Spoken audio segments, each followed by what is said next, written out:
A simple stroll from church serene, unremarkable erupted into violence when a prejudiced officer hurled a 65-year-old woman against a brick wall and pinned his forearm to her throat, all for daring to walk with dignity. What he failed to see in that moment was her true identity. She is the wife of a federal judge. In 5 shocking seconds, her silent resistance ignited a wildfire of scrutiny, turning his badge into a symbol of shame and the city into a witness stand. What follows is a searing confrontation with race, power, and the unbreakable strength that lives in quiet defiance. Tell us where you're watching from, and which moment shook you. Most drop a comment, hit like, and subscribe for more gripping true stories that refuse to be forgotten. The church bells had just finished ringing, their echo lingering in the warm spring air like the final notes of a familiar hymn.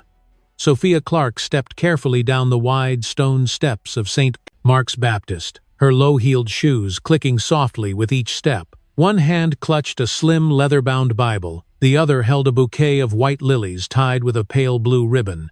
The Sunday crowd was slowly dispersing into the world outside, families hugging goodbye, children racing down the sidewalk. The quiet laughter of old friends folded into the rustling leaves overhead. Sophia moved differently, not hurried, not distracted, just steady and present, as if she carried her own atmosphere around her. She wore a dark blue crepe dress that caught the sun without glaring, and a silver brooch, shaped like a dove, rested just below her collarbone. Her gray hair was neatly twisted into a low bun at the nape of her neck, not a strand out of place. Every year on this day, her wedding anniversary, she came to church alone, sat in the third pew from the front, lit a candle during the closing hymn, then walked 2 blocks home to cook dinner for 2. Even now, when Daniel was working late or traveling for hearings, she did it the same way, not for tradition, but for grounding, for memory. As she passed the wrought iron gate and stepped onto the sidewalk, Sophia felt a slight breeze catch her dress, lifting its hem just enough to make her pause and tuck it gently back down. Magnolia trees lined the block, their blossoms fully open, scenting the air with something sweet and faintly bitter, like childhood stories and old regrets. A pair of sparrows chirped overhead as if announcing the hour. She didn't see the cruiser at first, parked across the street, angled just enough to catch the whole block in view, but she felt it, the weight of attention, the static in the air. It wasn't new to her, it wasn't loud, it didn't announce itself with sirens or shouts. It settled into her shoulders like humidity, like tension held in the jaw. Her eyes flicked sideways, then returned forward. She kept walking. "Not today," she whispered under her breath, more to herself than anyone listening. The car didn't move, but she could see the outline of a man inside. Driver's side elbow resting on the window frame, head tilted ever so slightly, watching. He was a white man, late 30s, maybe early 40s, short cropped hair, no sunglasses, no phone in his hand, just stillness. That particular stillness had nothing to do with peace. It was the kind that waits to pounce. Sophia had seen it before in parking lots, outside grocery stores, once in a hospital waiting room. She adjusted her grip on the lilies, her knuckles tightening slightly without meaning to. Her mind began running through silent checklists. Was her ID in her purse? Was her phone charged? Had she locked the church gate behind her? She didn't panic, never helped. She simply prepared. Sophia saw the red brick library at the end of the block, then her small white cottage with green shutters, and the flagstone path Daniel laid 30 years ago. She imagined the porch light flicking on and wind chimes in the evening breeze. With each step, the sidewalk felt narrower, the trees leaning in. She recalled her mother's warning, "They don't need a reason, just the wrong moment and the right excuse." Sophia had spent her life proving that wrong. As a principal, mentor, and community leader, she'd followed every rule. Yet sometimes her very presence spoke first. A mechanical creak let her know the cruiser door had opened. Footsteps approached, deliberate, unhurried. She let him come closer, the quiet defining the moment. "Ma'am," a sharp voice said. She turned calmly. "Yes, officer?" He stood 6 feet away, hand near his belt, eyes on her lilies, then Bible, then brooch. "Where are you headed?" "Home 2 blocks up." "From church?" "Yes." "Is something wrong?" His gaze narrowed. "You live here?" Sophia met him evenly. "Longer than you've worn that badge." He stepped closer, each bootfall a warning. "ID, please," she asked. "Have I broken any laws?" He glanced at her belongings before replying. "A report said someone matching your description was casing houses nearby." She held her ground. "I live on Hawthorne Street. I'm heading home." His tone tightened. "Still need to verify." She nodded. "Do you ask every woman with flowers and scripture to prove her right to walk this street?" "What's your name?" he asked more forcefully.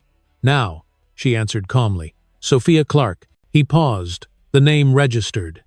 Maybe not fully, maybe not yet, she thought, but something about it slowed him for half a second. He took a breath, squared his shoulders, and stepped close enough for her to smell faint aftershave and sweat, close enough to see the tension building in the corners of his eyes. "I need you to stop walking and produce ID now," he said again, louder this time. Sophia held her ground. "I know my rights, officer. If you don't have reasonable suspicion, you have no legal grounds to detain me." The tension in him cracked. Then not dramatically, not all at once, but like a frayed thread snapping in silence, his voice dropped low and sharp. "You're refusing a lawful order." "I'm refusing to be harassed," she answered, her tone still even. Even there's a difference. Around them, the street had gone strangely quiet. The chirping birds, the distant car engine 7, the breeze seemed to hesitate. Across the street, a young couple holding hands slowed their walk, eyes drawn to the two figures on the sidewalk. Their expressions were wary but unsure. A man in a delivery van paused at the stop sign longer than necessary, glancing through his side mirror. No one intervened, but they were watching. The officer looked around, saw the attention growing, and instead of stepping back, he leaned into the pressure. His voice hardened. "Last warning. Ma'am, show me your identification." Sophia stood still, her fingers tight around the lilies, not from fear, but from something else, something older. She had lived her life resisting the subtle erasers of dignity, had stood in rooms where she was the only one who looked like her, had smiled when she wanted to scream, had swallowed injustice like a daily pill. But this wasn't a closed-door meeting, this was sunlight, this was her block, and this was not the moment she would yield.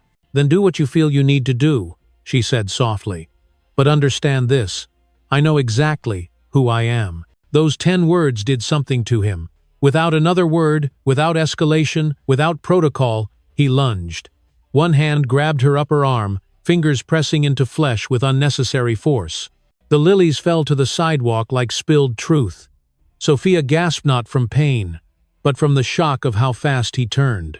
His other arm swung around her, and, in one brutal motion, he shoved her backward and slammed her against the brick wall of the closed bookstore behind her. Her back hit first, then her shoulder, and she felt the rough texture scrape through the fabric of her dress. His forearm pressed across her throat knot, choking completely, but just enough to take control, to erase distance, to threaten without drawing blood. The world slowed. Sophia's hands instinctively moved to his arm, not to push, not to fight, but to brace herself, to stay upright. Her face tilted slightly toward the sun, the late morning light catching the silver of her chain. Her eyes didn't close. She looked at him, right at him. Even with pressure on her windpipe, she spoke, her voice quiet but clear. "You don't get to do this. You're resisting," he barked. "I'm standing," she whispered. A cry rang out across the street, an older woman's voice, sharp with disbelief. "Get your hands off her!" A phone camera clicked. Someone shouted, "She's not doing anything." But the officer didn't move. Sophia's breath came in short, uneven pulls now, her chest rising against his weight. Her knees trembled slightly, but she kept them locked, refusing to give him the image of collapse. Behind her, the brick wall stayed cold and unmoving, an anchor and a prison. The lilies at her feet had been crushed, and the Bible had slid from her purse, open to a psalm she hadn't read in years, of verse about enemies falling into their own traps. Somewhere inside her, beneath the pain, the fear, the helplessness, something was burning slow and bright. She wasn't crying. She wasn't pleading. She was waiting because she knew something he didn't. He wasn't the only one who had been watching. The world didn't break open with noise. It cracked with silence, the kind that feels like pressure in the chest, A held breath stretched too long. Sophia remained pinned against the wall, her face tilted just enough to see the blur of faces gathering across the street like clouds before a storm. A few people had begun to shout, but the officer so close now she could see the tiny red vessels in his eyes acted like their voices didn't exist, like he'd already convinced himself this wasn't excessive, wasn't personal, wasn't wrong. His jaw tightened with the kind of control that was always 1 inch away from collapse, and his grip across her collarbone made it clear he wanted to finish this before anyone intervened. She could feel the stone at her back digging into her spine, could feel her breath stutter inside her ribs, could feel her own silence becoming heavier than her. Words her vision blurred for just a second, not from pain or fear, but from the weight of it all. Decades of navigating rooms where she had to smile first, explain herself faster, forgive more quickly. She thought briefly of her students' girls, with thick hair and quick minds who had once asked if being good was ever enough. She had told them it was, but now, with her arms restrained and her voice dismissed, she wasn't sure she believed it anymore. Then came the sound. It didn't scream through the street. It sliced it, the sudden screech of tires biting pavement, the bark of rubber against asphalt like a whip snapping across the afternoon calm. The officer flinched barely, but Sophia felt it in the loosening of pressure against her throat. He turned his head, eyes narrowing toward the intersection, where a black SUV had pulled up fast, its wheels hugging the curb as the engine cut abruptly. The crowd instinctively parted, some stepping back, others raising their phones higher, and then the door opened. Daniel Clark stepped out without hesitation. He didn't slam the door or raise his voice. He didn't come charging like a movie hero. He walked slow, deliberate, with the kind of presence that didn't need an introduction. He wore a slate-gray suit jacket unbuttoned at the collar butt. It wasn't the clothes that turned heads. It was the way he carried himself, like the air had to move around him.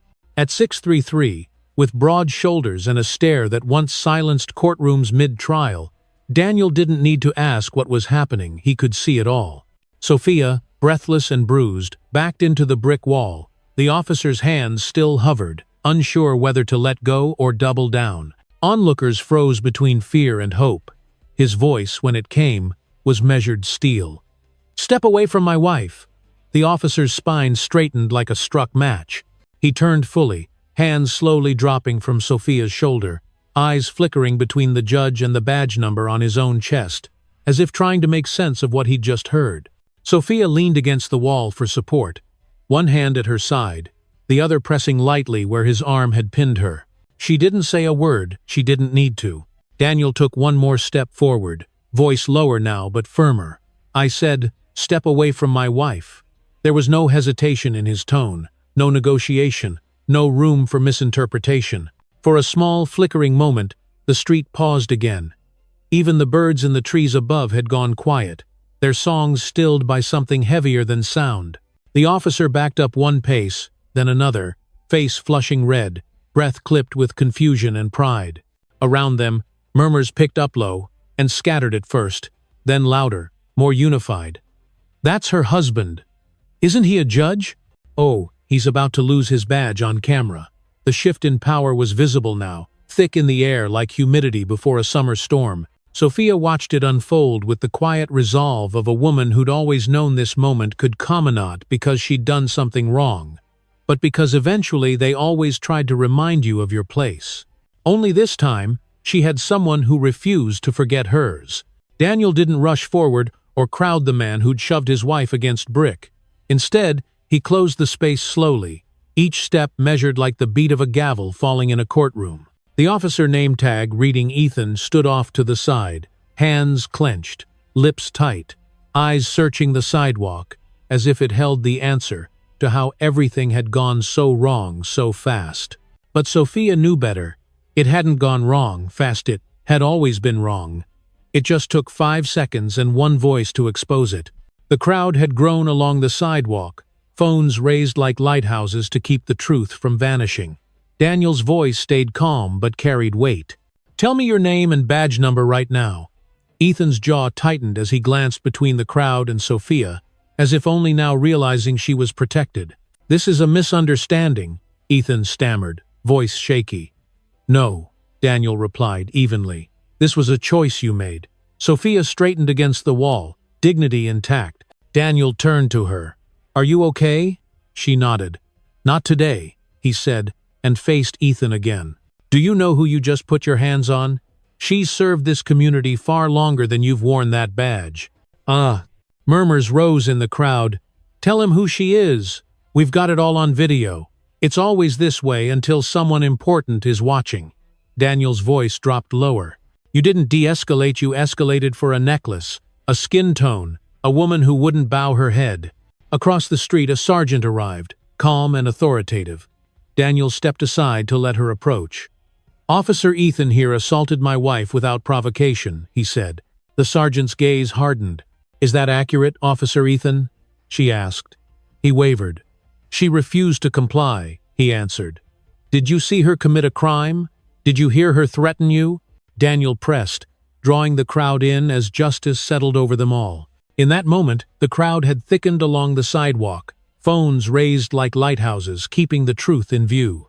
Daniel's voice stayed steady but firm. Did she resist you or raise a hand? Or did you just not like that she wasn't afraid? Sophia spoke at last, low but clear. He didn't see me at all, only the version of me he wanted to believe. Murmurs rippled through onlookers. The sergeant glanced between Sophia, Daniel, and the recording phones before nodding. We'll handle this, she told Daniel. You should file a complaint right away. Sophia shook her head. Let me be clear, this won't end with paperwork. Daniel looked at Ethan with a deeper, heavier disappointment. You assaulted the wrong woman, he said, and you're about to learn what that means. As Ethan stood stiff, arms clenched, the sergeant pulled him aside. His power once enforced with force and threat dissolved in the air, choked by truth, by witness, by the promise of real consequences. Sophia smoothed her dress, brushing off wrinkles, not made by fabric but by insult, then turned to Daniel. Let's go, she said. I've got lilies to replace. Together they walked past the crushed bouquet, the fallen Bible, and the man who thought authority lived in his badge rather than his integrity. People made way not out of fear, but because they finally saw who she was, had always been. Outside the station that evening, the air felt heavier than the heat, as if the whole city were holding its breath, waiting to see if justice would be whispered in private or spoken aloud in the light. On their porch, Sophia rocked quietly beside Daniel. Her shoulder bruises were blooming beneath the skin, tender reminders of the day's violence. But what stayed with her most was how the officer's eyes had shifted when he learned her name. Daniel's silent anger was controlled, not vengeful but determined never to go numb again. I'm thinking about how long I stayed quiet, he admitted, voice low. Sophia nodded, hand on his arm. And now? She asked. He exhaled. Now I'm wondering if every moment we waited just let them believe they were right. The evening chorus of cicadas rose around them, and inside, the phone rang again, messages piling up from colleagues, reporters, even enemies pretending concern. Sophia hadn't watched the footage. She didn't need to. She remembered every frame. Truth isn't enough, she said softly. It has to be carried, protected, amplified. It can't fade into another Monday headline. Daniel met her gaze. It won't, not if we hold it, he promised. Sophia stood, retrieved her notebook and pen, and sat back down. Daniel watched her as she began to write. What are you writing? He asked. Names, she said. People I want in the room. Pastors, teachers, journalists who don't just chase clicks. Elders who know what organizing feels like. I'm not waiting for permission, Daniel. I'm planning. He smiled, not wide, but real. You always liked being 10 steps ahead, she teased gently. You always made me walk alone to get there. He leaned over and kissed her temple, his lips lingering just long enough. By the time the sky turned purple, the city had already begun to change a knot on the surface, but in the way people spoke to each other, nodded to strangers, and shared stories across kitchen tables and front porches. Sophia had become a name people knew. More than that, she'd become a mirror, reflecting back their own wounds and resilience. At the precinct, things were already shifting. Officer Ethan had been pulled off duty pending review, but rumors spread like ink spilled on paper. Some said he was a scapegoat. Others said he got what he deserved. A few quietly admitted they'd seen him cross the line before. Daniel knew whatever came next wouldn't be about one man alone. It would be about a culture of silence and permission that too often allowed harm with no consequences. That night, Sophia sat at the dining table under a single lamp, jotting notes, while Daniel paced the hallway on the phone, calling leaders, judges, civil rights attorneys, and council members, people who understood that justice wasn't just an idea but a structure to rebuild from the inside out. Sophia thought of her former students, now scattered across the country, watching it all unfold on their screens. She hoped they recognized in her the same voice that had once called them to their potential. "They want a statement in the morning," Daniel said from the doorway. "Then we give them one," she replied calmly. "Not to defend ourselves, but to declare what comes next." He nodded, and together they smiled, always together. She rose, opened the front door, and stood in the porch light. Somewhere down the block, someone was watching from their window. Sophia didn't wave. She simply stood there long enough to be seen, bruised, yes, but unbroken. The city, even in its silence, felt like it was listening. By dawn, a small crowd gathered on the courthouse steps, some standing in clusters, others seated on stone benches with coffee in hand. The air smelled of determination and fresh ink, as if something old had finally been broken open to make room for something new. Sophia, beneath the tall columns in a simple gray suit, brooch polished and posture unshaken, didn't come to be at the center of attention, yet the gravity around her said otherwise. Daniel stood beside her, tie loosened, his hand brushing hers, a silent promise that whatever came next, they would face it together.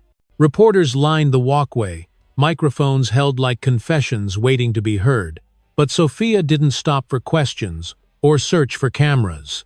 She stepped into the courthouse as if it were her own living room, because dignity, once earned, doesn't flinch under scrutiny. Inside, the courtroom was packed with activists, clergy, city workers, and students with notebooks filling the pews as if it were Sunday morning. When the judge entered and the bailiff called the room to order, the air seemed to tighten. Officer Ethan sat across the aisle in a stiff gray suit that didn't fit, his shoulders hunched and eyes downcast, this bravado gone. His lawyer whispered constantly, but he barely responded, lips pressed into a thin, bitter line. Sophia watched him not with anger, but with a quieter sorrow, the realization that he had truly believed she was small enough to crush without consequence. The trial moved swiftly, not because it was easy, but because the evidence had already spoken. Multiple video angles played in silence, the hum of the screen filling the room as the jury watched. Sophia, being shoved, heard her voice break, saw the crowd rally, and witnessed Daniel stepping into the frame. Witnesses testified, some from the crowd, others from within the police department. A former colleague of Ethan's said, "We knew he had a problem with power, we just stopped looking." Those words landed like a hammer. When Sophia took the stand, the courtroom grew still, not just attentive, but reverent. She didn't need to raise her voice. She spoke as someone who had walked this path in silence 1,000 times, and finally decided the world needed to hear her footsteps echo. "I wasn't attacked because of what I did," she said plainly. "I was attacked because of what he saw when he looked at me. And if that isn't enough to bring us here, then why even have a courtroom?" When the verdict found Ethan liable for assault, misconduct, and civil rights violations, no one cheered or clapped. It was necessary justice, not sweet. Sophia closed her eyes and exhaled a long, quiet breath, not of victory, but of release. Ethan sat rigid, jaw trembling as his certainty crumbled. Outside, the courthouse steps were more crowded under the late sun. Sophia stepped to the podium, cameras snapping, but her gaze remained on the people. "This isn't just about what happened to me," she said. "It's about what we allow to happen to those without cameras, without someone who shows up in time. This is a promise. I will not be silent again." In the weeks that followed, real change unfolded. Daniel led a formal review of every use of force complaint in the department. A community oversight board was established, and Sophia was asked to chair its first session. Some officers quietly resigned, others stayed and listened. Body camera policies were rewritten, training was restructured, and civilian complaints were unsealed for public view. It wasn't perfect, but it was real. At the first town hall, Sophia stood beneath string lights on a school stage. surrounded by neighbors who had once whispered their fears in private. Holding the same notebook she'd started on the porch that night, she read a list of reforms already in place. Then she closed it, looked out over the crowd, and asked, "What do you want your city to feel like when your child walks down the street?" A woman's voice shook from the back. "Safe. I want to feel safe again." Sophia nodded. "Then let's make sure it's not just a feeling, let's make it law." This story shows us that silence in the face of injustice is complicity, and every voice of resistance can ripple outward. The message is clear. Share your perspective. What do you think needs the most profound change? And when do you predict racism will finally end? Leave a comment, and let's together envision a fairer society.